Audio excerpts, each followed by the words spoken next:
When I first started like teaching myself how to do dreadlocks, I was just like, I'm the only one that does this.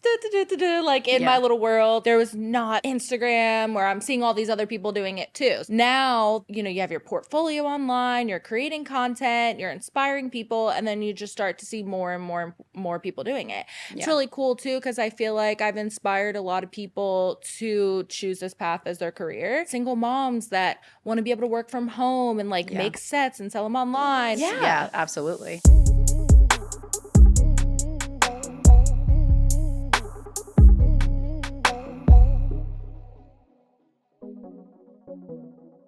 Welcome to Women in the Nude, where we expose everything except for our bodies. We'll leave that to your imagination.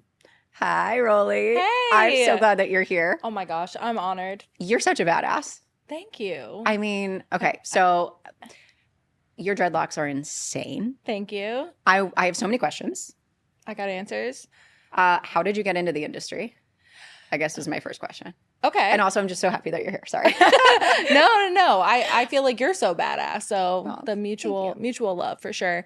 How I got into the industry actually was super organic. I'm 35 now. So back when I was 15, I'll take it. When I was 15, baby Rollie was like asking my parents if I could have dreadlocks because, you know, rebellion, of course. Oh, yeah. So they said no. So I pouted my way until I moved out of the house and went to college, and I taught myself how to make fake dreadlocks that I could braid into my hair. Nice. So I was going to school for art. I was working as a receptionist in a salon. And I think I was just at that time surrounded by people that were like, oh my God, that's so different. That's so cool. Like, do my hair, do that to my hair. And so I did one person's hair. Then next thing you know, I was doing that person's and that person's. And then it never stopped. It evolved and I just ran with it. That's amazing. Well, not only do you have your own salon, but you literally have your own empire. Oh my God. It's awesome. Crazy to hear someone say that because I don't know. I mean, it's so cool. So your salon is in Florida. Mm-hmm. St. Petersburg. Okay, awesome. But now you're traveling all over the place. Mm-hmm. How does it feel? How does that change?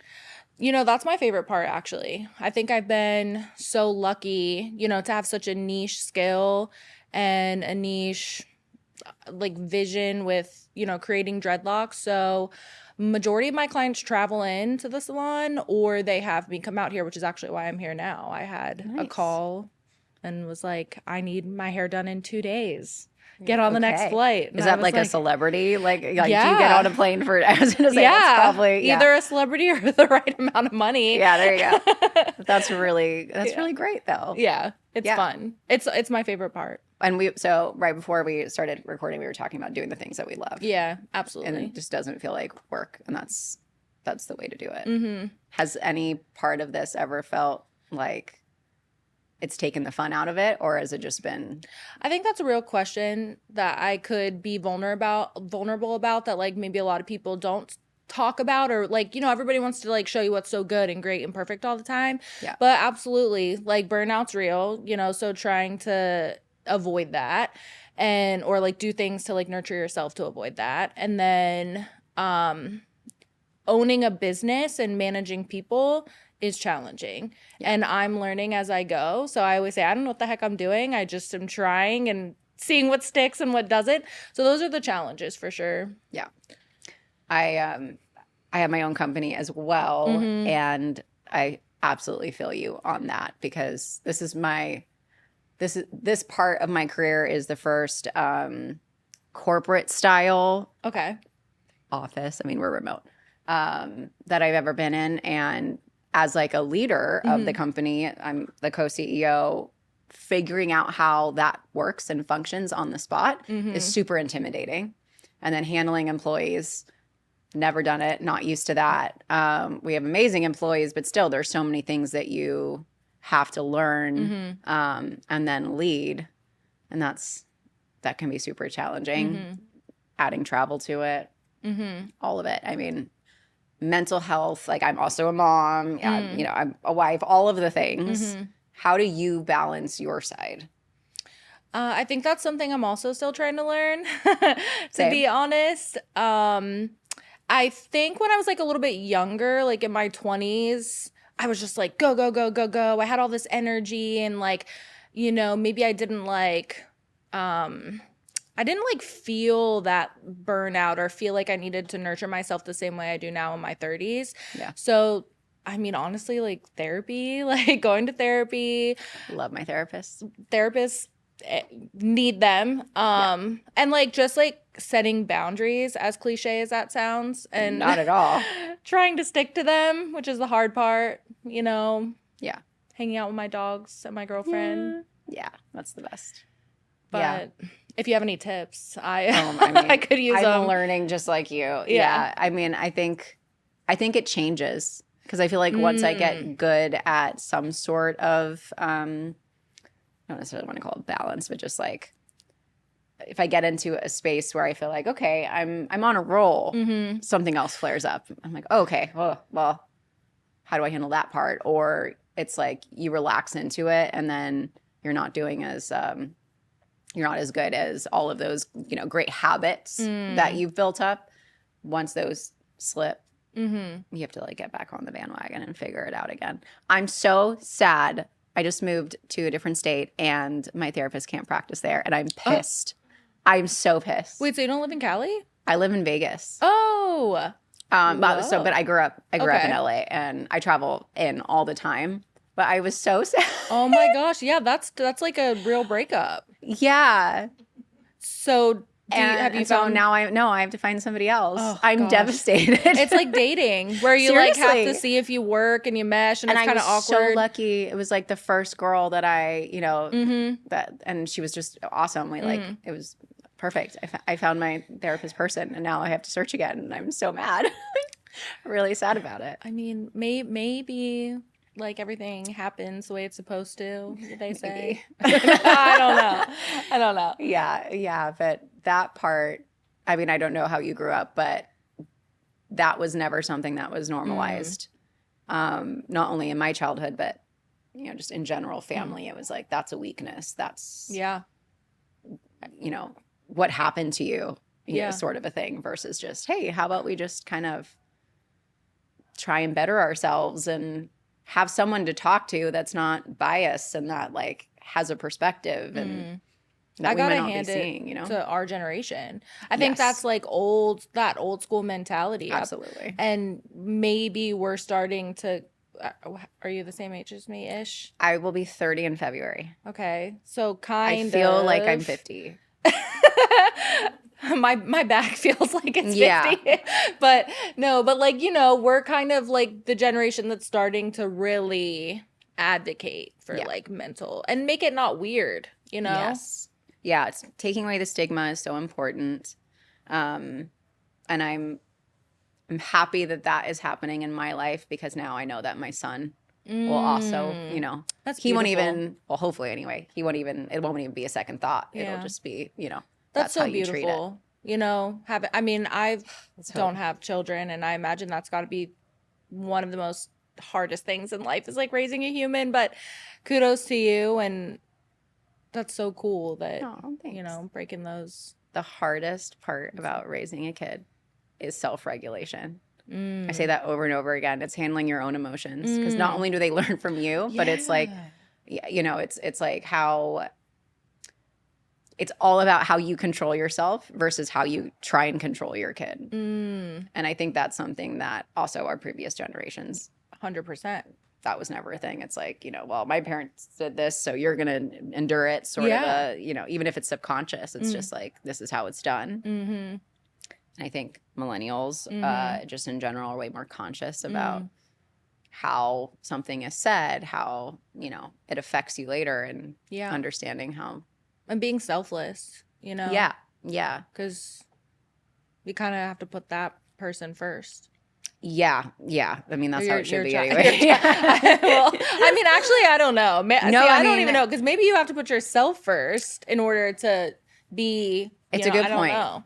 It's a good point. I think both can be true at the same time. You know, the basics of just keeping a human alive. Yes, they should be first. But then also, mental health, even just physical health. Like, you know, you have to be you have to try and be the best version of yourself in order to raise a good human. Yeah. I think that's something that women specifically struggle with. Even the simple things like I feel like when, especially in the beginning stages, it's like a shower is seen as self-care, and it's like, no, the shower is just like basic, you know, keeping up basic hygiene. It shouldn't be put in as, you know, in a self-care box. And I think we feel a lot of guilt and shame or partner support. You know, it all depends on your dynamic, but I think it's easy to fall into that trap. And trying to get out of that is kind of hard. I have a great partner who doesn't do that. Yeah. But I feel like a single parent or with another partner that's not supportive or doesn't understand, that is incredibly difficult. Yeah, I mean, women carry the weight a lot of the time. They do. Yeah. I feel like in the world, but then like when you find your person, yes, you know, thankfully you found a man he's amazing, equal and pulling the parts too. Absolutely, I couldn't imagine doing that without him. Yeah, picked the right person, especially to have a human with. How long have you been together? We've been married for 7 years, which is wild. Oh my gosh. So I think like 8.5. Oh wow. We've known each other for a long time. That's so cool. But yeah, 7 years. So wild. So wild. Hendrix will be 5 in like a week and a half. I love that name. Thanks. It's a good one. It's a good one. It suits him. Yeah, I mean, life is wild. I hear that. Where do you see your company going? Like what is the next step? I have ADHD brain when it comes to business. So I'm like, 50 million things. No, I think that like my next goal that's actually concrete and I'm going to make happen is some products and a product line that resonates with me and my business. You know, so I've been doing hair and I've been specializing in dreadlocks for 14 years. Whoa. And that 14, so awesome. It's crazy. Like, and for 14 years, people have always been like, when are you going to make a product? When are you going to do this? When are you going to do that? What's next? What's next? And I just never felt like I had the capacity to make that happen, or honestly, the passion, like at that time, you know? So now I feel like things are smooth and chilling behind the chair, and maybe I can really go into that venture. So products that I like believe in. Yeah. Well, I mean, after that amount of time, you also know the products that you hate. And you know what you don't want. That's the key. That's the key. It takes a lot. It takes experience to really know. And I feel like I'm the type of person, when I do something, like it's going to be good and it's going to be it. I have to feel so confident about it. I don't want to just put anything out there. Right. Or white label stuff. Yeah, exactly. Not doing that. Everything's going to be handmade. Because I say this all the time too. Like, it's really, yes, of course, money is necessary and nice, but it's really not even about that. It's setting like a bar and setting a standard and like creating a community, especially like in this dreadlock world, which is like a subculture in the beauty industry. Yeah. And it's very, like kind of small, you know? And I've been so lucky to like do a lot of education and like teaching stylist and, you know, doing all these things that I feel like I always want whatever I'm doing to influence and help people in that world, like stylists or people that have locks, you know? So it's like, I want to make sure that it's the right thing. Yeah. I think that's the best way to go. Mm-hmm. And I think customers feel that as well too, you know? So I completely agree. Mm-hmm. Feel like I have the same intention. But you were saying earlier that dreadlocks in general are such a niche part of not just the hair industry, but I just feel like in general, is there anything with social media that has changed over the years, like in a good way, a bad way, exposure to it? It's a good question. I definitely think yes, of course. Because when I first started like teaching myself how to do dreadlocks, I was just like, I'm the only one that does this. Like in my little world, like there was not this, you know, Instagram where I'm seeing all these other people doing it too. So there probably obviously were other people doing it. But now that you have your portfolio online, you're creating content, you're inspiring people, and then you just start to see more and more people doing it. Yeah. It's really cool too, because I feel like I've inspired a lot of people to choose this path as their career. Yeah. And honestly, if you're just doing dreadlocks, you don't have to be a licensed cosmetologist. Oh, I did not know that. So there's a lot, I've taught, single moms that want to be able to work from home and make sets and sell them online, or, people that want to have almost a hobby, but they're passionate about it. They think it's stuff cool. Like Etsy and stuff. Yeah, absolutely. So that's really cool. And social media made that happen. Yeah. I don't know how else I would have meeting these people. Yeah. Yeah. Things like that are really just passion projects in the beginning. It is cool that we have a space for that now where that actually can take off and it's meaningful. Have you had any, and you do not have to answer this question, but as a white person, have you had any pushback on... Yeah. Of course. A lot. How have you handled that? It's such a delicate I've always feel almost weird talking about it because I'm obviously so passionate. My intentions are positive. Yeah. I appreciate dreadlocks. I think they're beautiful. I think it's a protective style. You don't have to style your hair. I think all these amazing things about it, but I also want to understand and acknowledge people's feelings and how they feel about it. So if anything, I like when it opens up a conversation with someone and I'm allowed to, we both can have that, talk back and forth. Because I think if you actually know me and you're not just seeing me on Instagram, stealing culture, then and you actually know me, then you would maybe understand. But I also get where people are coming from in a sense. But I do everybody's hair. All races, all genders, all ages. Yeah. So I think that's a good point. It very much is about intention and then the dialogue around it. Mm-hmm. And whether people give you the opportunity to have that conversation or not. Because there are keyboard warriors, you know? Yeah. Because in real life, I have never, ever experienced a negative reaction towards me or what I do. Yeah. But online, a lot. So... Yeah, I think that's it, right? How many people would actually say something like that to our faces? Probably. Yeah. It's very small, the amount of people that would actually say something like that. But to your point, if they know you and they meet you, it might not have even crossed their minds. Yeah. But it's forming an opinion on the other side of...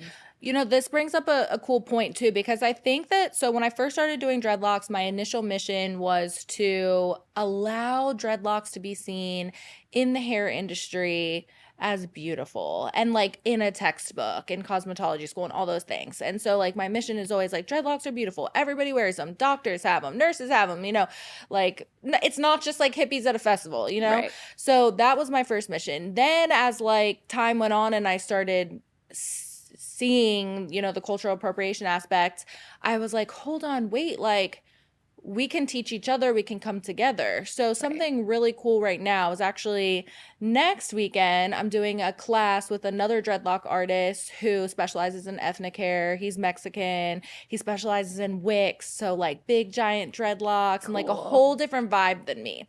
So this is a culture crossover class that has yet to be done. Nice. And we have students from all over coming, from different backgrounds. And that's pushing a boundary, which is fun. Yeah. Well, that's what it needs, exciting. I would assume, right? Definitely. Yeah. That's great. It's you got to have other people almost back you up. Yeah. And the same way, I don't know. Yeah. I don't know. I know what you mean. The same way that, to support each other in the art. Yeah. Yeah. I think that translates into a lot of things, and that makes sense. I'm glad that it hasn't stopped you in the art, because it really is beautiful.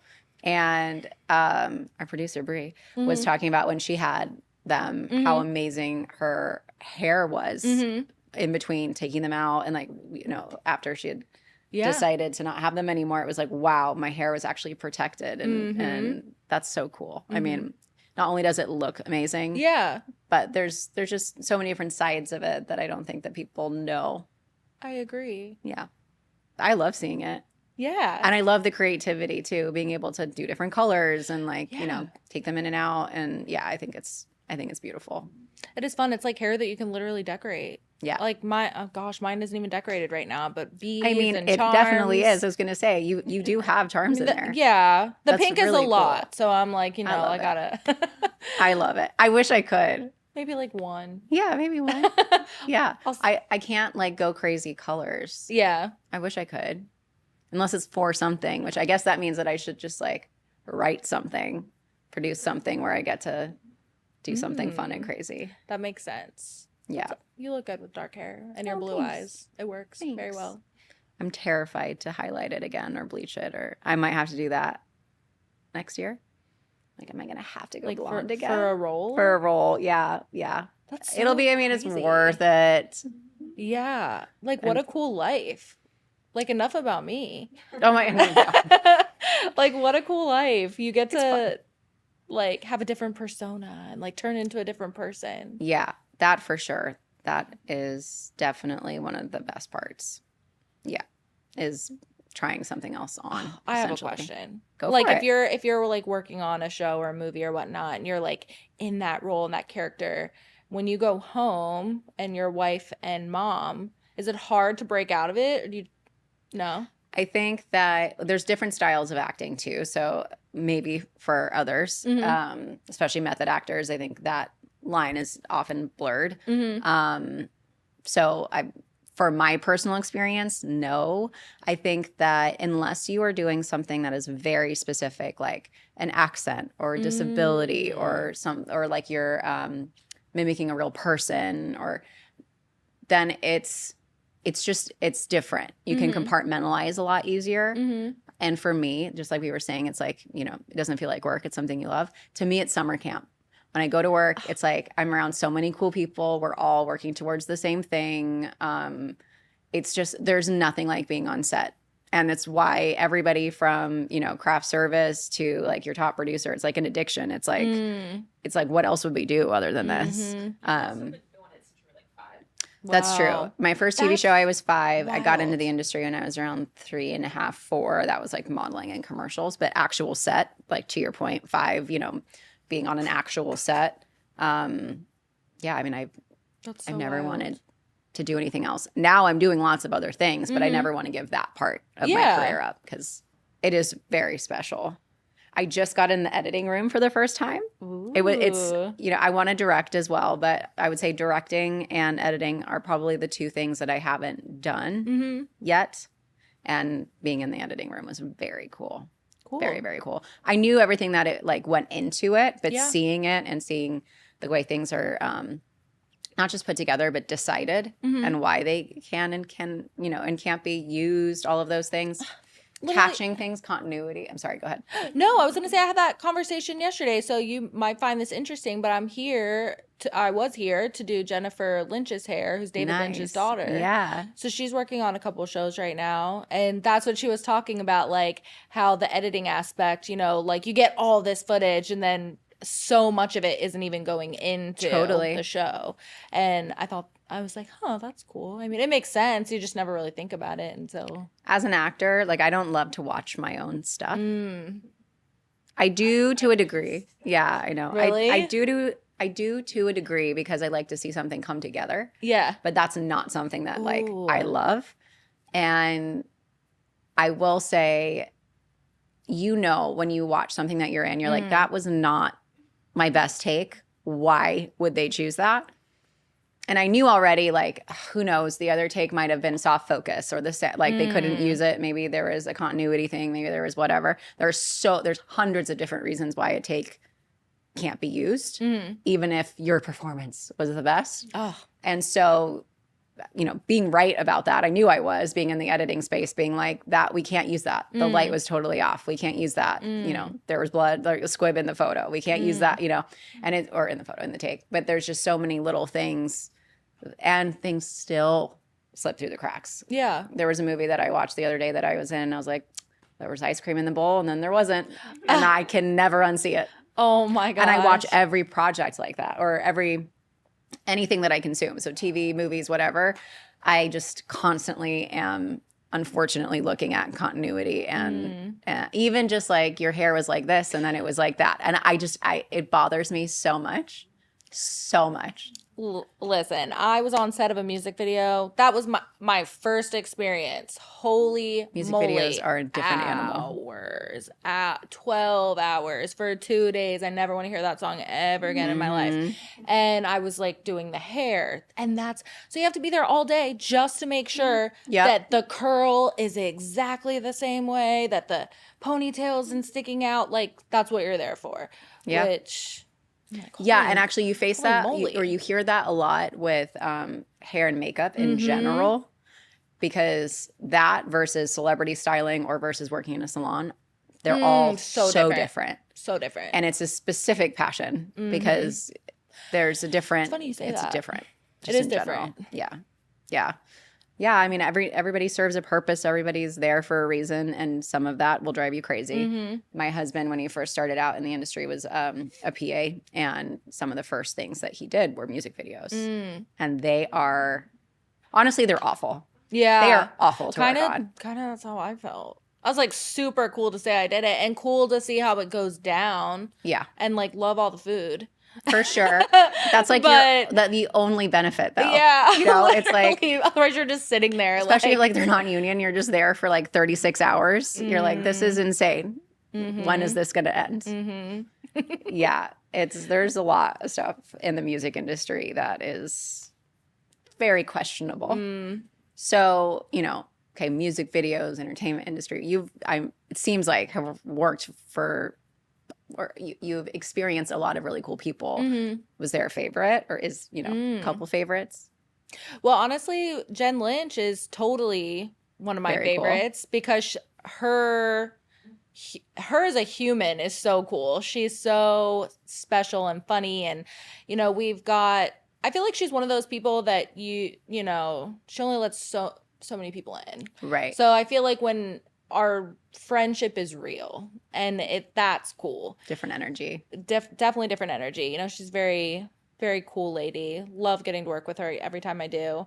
And then oddly enough, like one of the first people's hair I ever did 12 years ago was Elle King, who's a country singer. Oh, that's so random. So random, right? Yeah. But she is so badass. That's cool. Like that girl, I'm not kidding you. She is who she is. And I love that. Someone that's, she's not embarrassed. She's not insecure. I mean, maybe, but you definitely would never know. Yeah, like, she's got it going on. That's great. I love to hear that. Yeah. They say don't meet your heroes for a reason. Oh, yeah. So I just don't have a ranking anymore. I'm like, I'm going to meet who I'm going to meet, and I'm not going to think too hard about it. True. Yeah. True. But I could say that as well. Got a long list of no's. Oh, yeah. Yeah, so do I. It's funny how that goes, but yeah. But the good ones are worth it. I was going to say also like a drag queen that was on RuPaul's Drag Race, Willem. Fun. She is the nicest, most supportive. That's great. Pays, word of mouth. We love a queen. Yeah. If a drag queen says you're good at something, then that's the highest compliment. Completely agree. Because they will tell you if they don't. Yeah, for sure. Yeah, I completely agree. And so fun. Oh my gosh. Those are the things, right, about like the entertainment industry or anything in that realm that you're like, I'm never going to experience anything like that particular moment again. And it's a treat. It really is. Yeah, different view of the way that entertainment operates, and for better or worse. I don't know if we want to like use this or whatever, but it's truly just my experience. But like people with a lot of money and fame, like can be the shittiest people. Oh yeah. Oh please. And like feel free. We say that all the time. Oh, okay. I'm like, oh my God, it's just like sometimes a nightmare. And then you're like, oh, like, because I had this big dream of I want to do all the celebrities' hair and like I want to live in LA and but then you realize like it's actually so hard to nail these people down, actually have them say that they're going to be somewhere when they're going to be somewhere, really pay you the money they say they're going to pay you, like all those things. You'd think that would just be so easy. Yeah, I think that saying is true, that money just accentuates who you are as a person. And so you're either going to be better. Yeah. Or, the darkness in your soul is going to come out, right? And, I'm sure you can, I believe that people can change, but overall, like what comes with money isn't necessarily great. And so it depends on how you handle it, what what it turns into. But yeah, I would say I've experienced that more than not, like that you're like, wow, that really sucks. I really wish I didn't know that about you. You know what I mean?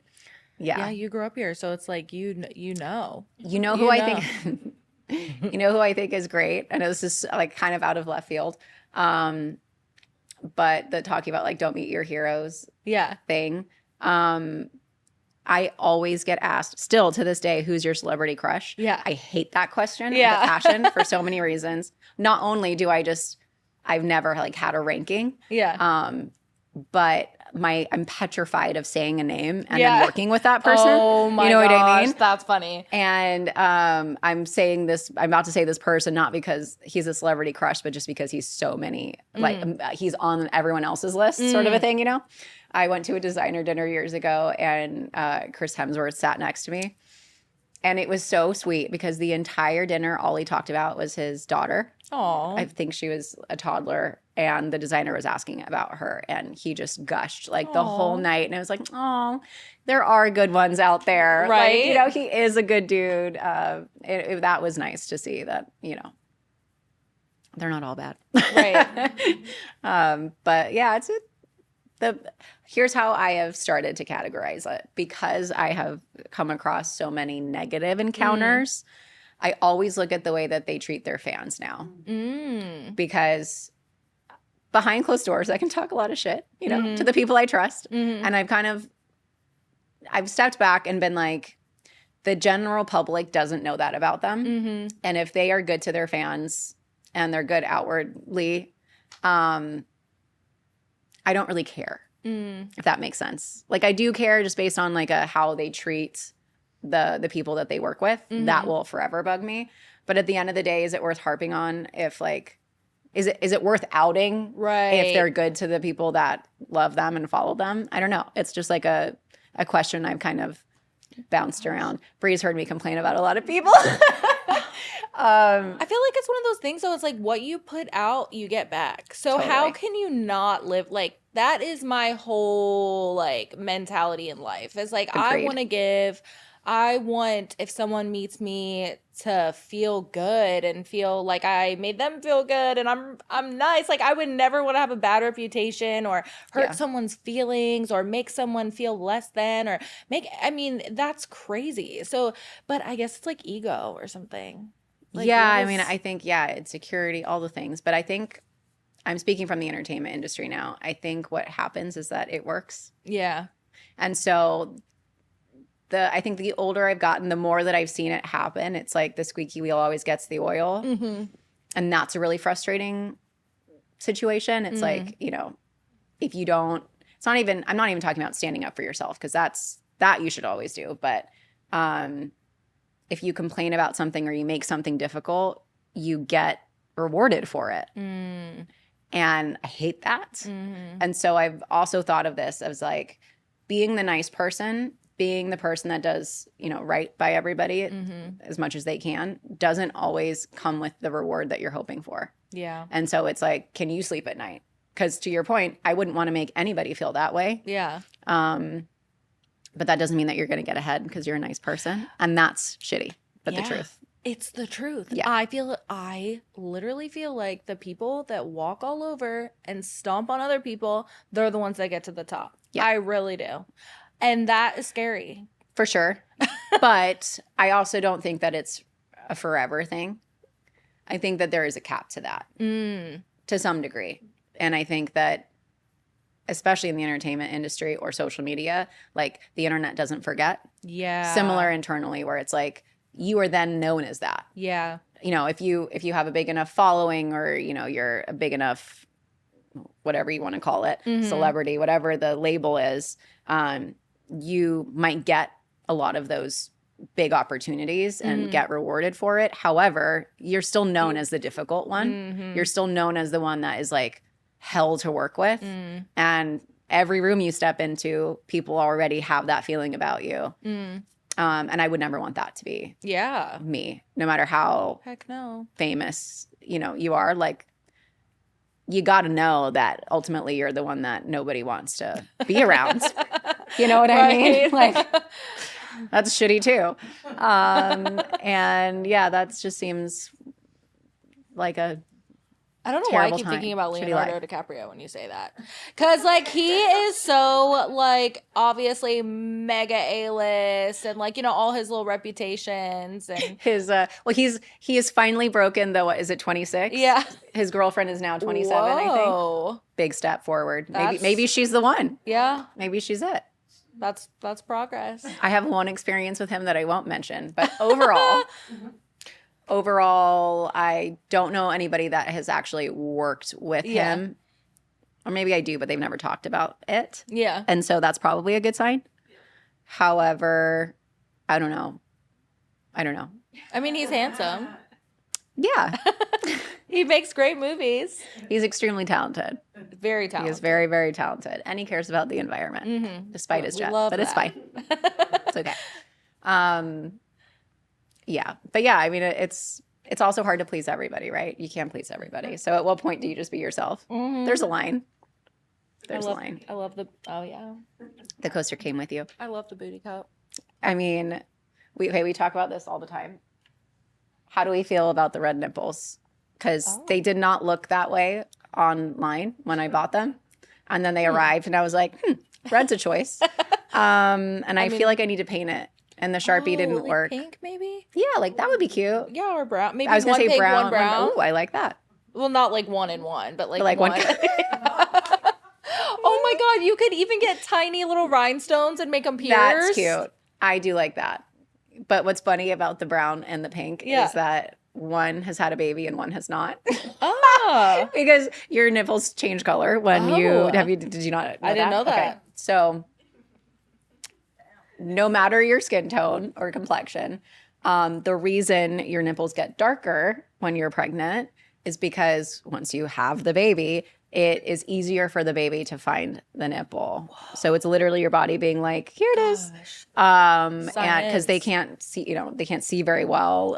They can't see a lot of colors yet. Like the first thing that they can really notice is contrast between black and white. And so anything that's darker, they can see, more clearly. Fun fact of the day. Right? Gotta love weird Mother shit that Nature. happens to your body. I am so glad that you joined me. Thank you so much for coming on the show. Thank you for having me. I think it's going to, our listeners are going to love it. Oh, yay. Just in general. Like, my whole point of the podcast is always to amplify great, cool women with amazing stories. And it's nothing necessarily like specific or in a category. It's just like, you're a great, cool person. Thank you. And I want more people to know about you and what you do. So are you. And it's so cool to see, especially a 30-year-old woman running shit. Not only acting, but very chaotic. Is your drink a cannabis drink? Yeah. So it has Delta 9 THC in it. Okay. And so unfortunately we can't sell it in California.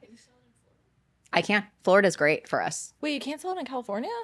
No. So the marijuana and hemp market. Oh. There's a lot of lobbying that happens. Okay. And to all of my marijuana company friends out there, I understand. Yeah. So a very quick little spiel here. Yeah. Molecularly, the THC is exactly the same. They're sister plants. One produces more CBD, one produces more THC. That's really the only difference.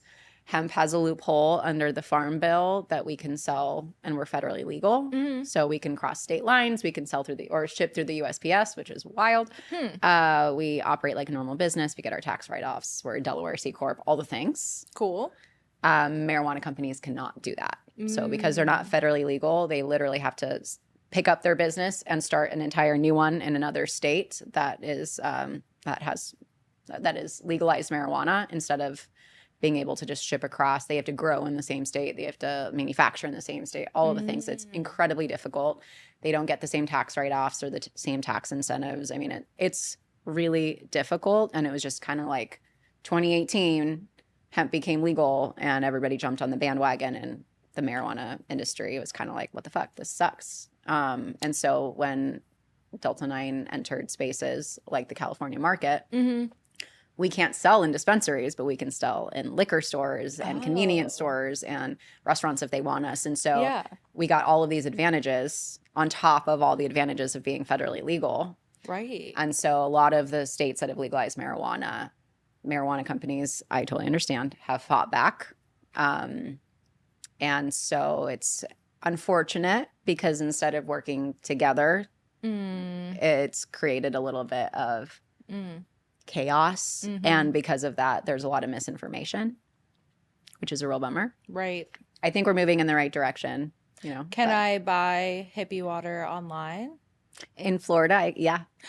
So you can actually get it in the salon. It's I'm pretty sure it's at every Total Wine. Oh. In Florida, maybe not every, but most. And you can DoorDash it. Period. We are DoorDashing hippie water to Rollie Locks. I will just send them to you. Heck yeah, I would love to do. I would love to.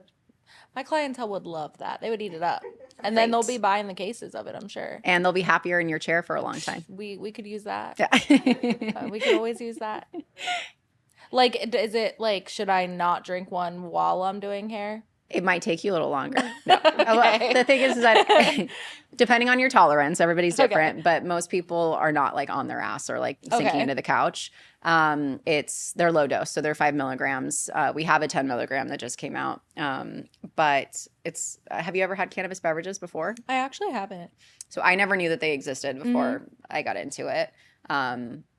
But it's kind of like a control your high, which is nice. Because like smoking, you have a head high.